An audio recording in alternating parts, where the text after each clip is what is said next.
Hello, those of you who watch me quite regularly realise that I've been going through a series called Cleansing Our Bloodline, because there are things in our bloodline that are affecting us now and not affecting us for good. Absolutely not, the opposite.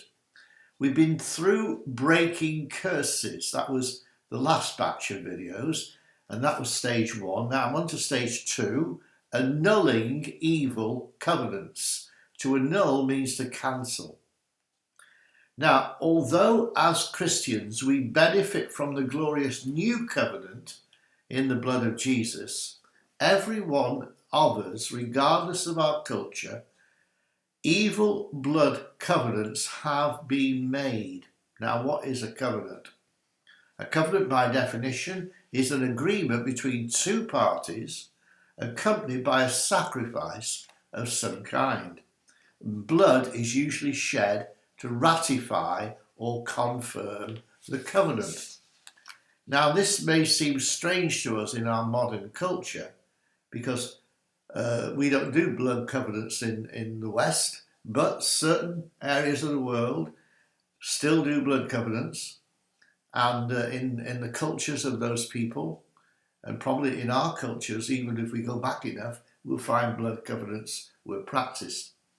Now, in the time of Moses, God was calling Moses up Mount Sinai, and he called the leader up, and he said to Moses, he gathered the people, and Moses wrote the words of the Lord and rose up early in the morning, and he built an altar. This is in Exodus 24 and verses 4 to 8. He rose up early and built an altar with 12 pillars. I mean, I don't think he could have done it on his own, but I mean, it says Moses did it. He sent young men out to offer burnt offerings and peace offerings to the Lord. So Moses took half the blood and put it in basins, and half of the blood he sprinkled on the altar. And he took the book of the covenant and he read it in the audience of the people, and they said, "All the Lord has said we will do."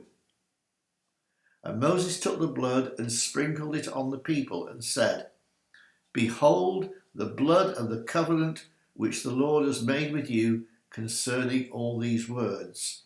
Now, as I say, if you read through Exodus 24 to get the context of that, the basic idea was that Moses had the job of overseeing the killing of animals and the sprinkling of blood.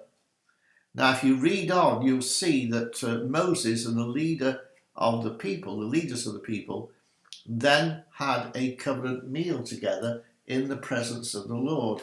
That's in verses 9 to 11.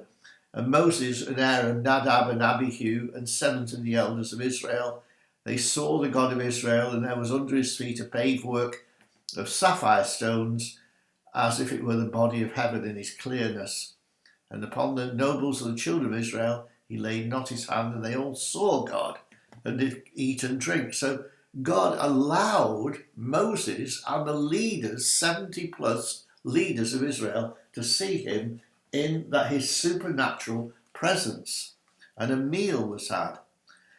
Now, this ceremony that was a normal procedure for that time in history, and the supernatural presence of God was there. Now, our ancestors, let's bring this home to us, our ancestors in every village or community realized that the unseen realm of the spirit ruled over the physical realm.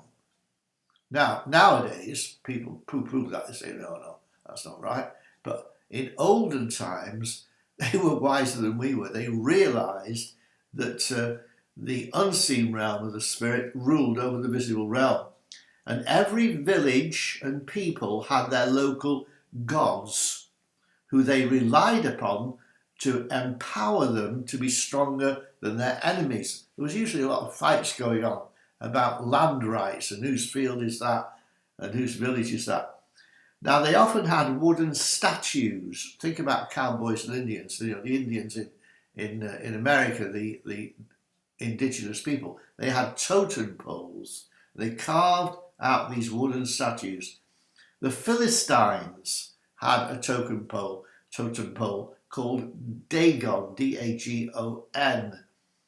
And this particular statue did not do very well in the presence of God. If you read 1 Samuel 5 and verses 1 to 4, they brought the Ark of the Covenant right next to Dagon, and Dagon fell on his face. Good thing too. Now, even today in certain countries, it is common knowledge that these gods, these local gods, have their own rituals. And suppose village A, who worships their god, went to war with village B, who had a different god. And the villagers went to their gods seeking empowerment to win in the forthcoming armed conflict. They wanted their god to help them, but in return the demon, who is in fact their god, demanded payment in the form of a blood sacrifice, maybe a small animal. So the sacrifice was killed and its blood went on the altar. The blood was required by the god to ratify the covenant between the villagers. The terms of the agreement were written down on a scroll, and the blood was sprinkled on the document, and it was legally binding. And the result of that declaration was that people in that village belonged to that god. This agreement is called a trade. And they did these trades with their local gods in order to win land and win battles. So there may be several evil covenants in existence in our bloodline. We're not aware of them. We don't know what was traded, who we really belong to, and who our family belonged to. Especially now, we don't even believe it in modern society, but we've got to go back and find out, are there any evil covenants existing in our bloodline? Now, we'll look at this again tomorrow, giving you the information, the background today. We'll carry on looking at this because this is why there are so many abortions, because these evil gods, these gods who rule over certain areas in certain families, demand blood to ratify the ancient covenants. Hope I've given you enough to whet your appetite. I'll see you tomorrow. Bye-bye.